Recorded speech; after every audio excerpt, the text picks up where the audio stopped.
हिंदू होके हिंदू का जो विरोध करते हैं, जो छक्का होके छक्का नहीं है वही छक्का है, मैं इतना बोलता है। मेरा नाम साहदेव तांडर है, हावड़ा जिला का सिंगो बाहिनी का प्रेसिडेंट है। और जो रामनवमी है इनका सेक्रेटरी है, स्वामी विवेकानंद सेवा संघ का।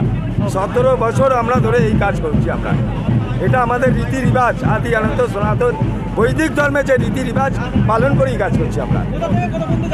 রাজগঞ্জ রথতলা থেকে আমাদের মানিকপুর বেলতলা রাম মন্দিরটা মিনিমাম আনুমানিক লোক এই মুহূর্তে 11 থেকে 12,000 লোক। এই প্রোগ্রামটা মিনিমাম আমার এই রামকুণ্ড প্রতিষ্ঠা করেছি 17 বছর, 2007 সাল থেকে। আমাদের ভগবান রামচন্দ্রর মূর্তি আমরা এখান থেকে নিয়ে গিয়ে আমাদের যেটা কার্যালয় আছে ওটাই আমাদের মন্দির, সেখানে প্রতিষ্ঠিত করা হয়। আজকে থেকে আমাদের পুজো, আর প্রত্যেক বছর আজকের দিনেই অতএব রামনবমীর আগের দিনই আমাদের শোভাযাত্রা হয়। প্রস্তুতির মধ্যে ভগবান, মনের ভেতর ভগবানের নাম আর মানসিকতা হচ্ছে ভগবানের কাজ করা। রামের সাথে নাম আর কাম দোনো। এখান থেকে কি মেসেজ যাবে? মেসেজ হচ্ছে এটাই স্পষ্ট বার্তা যে যারা যারা নিজেদের হনুমানের ভক্ত, বজরংবলীর ভক্ত মনে করে, যারা যারা নিজেদের প্রভু রামের ভক্ত মনে করে, তারা যেন এটা মাথায় রাখে।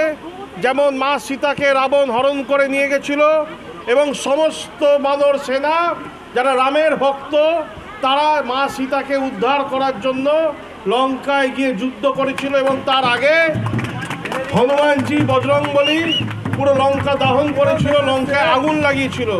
অতএব আজকের দিনে যে কোনো আমাদের সমাজের রাবণ, অতএব সনাতনীদের শত্রু, তারা যদি আমাদের সমাজ থেকে আমাদের সীতাকে নিয়ে চলে যায়, হিন্দু সমাজ রাম ভক্ত এবং হনুমানের ভক্ত যেন সেই মা বোনেদের উদ্ধার করে নিয়ে আসার ক্ষমতা রাখে,